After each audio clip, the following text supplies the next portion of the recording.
Okay, trending in the news today is that one Anselem Eragbe was beaten up by Labour Party officials.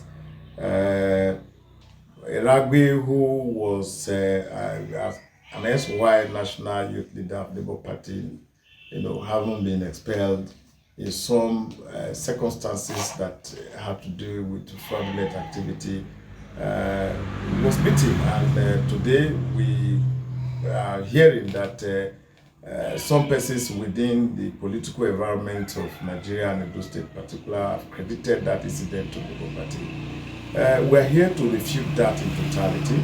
Labour Party is a decent political party, law-abiding, who will have no reason whatsoever to resort to violence in addressing issues that confront it.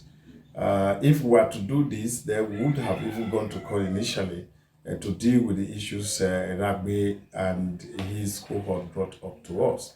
And so Eragbe could have been beaten up in circumstances that he has always been in, the fraudulent activities and all of that.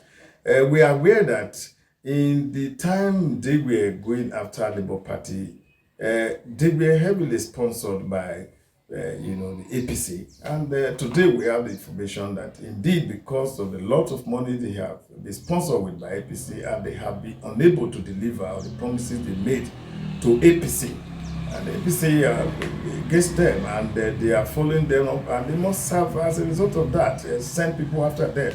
So this beating of Eragbe must be a matter that should be brought to the doorstep of APC to find out what happened to him and not Labour Party. We made bold to say that Anselem Eragbe is no longer a member of Labour Party. Is not a member, we don't know him. And so whatever is associated with him cannot be associated with the Labour Party. So that entire scenario is refuted. We have no reason to send anybody after Eragbe, and it is not to our conviction that if he's beaten and our members were involved in that.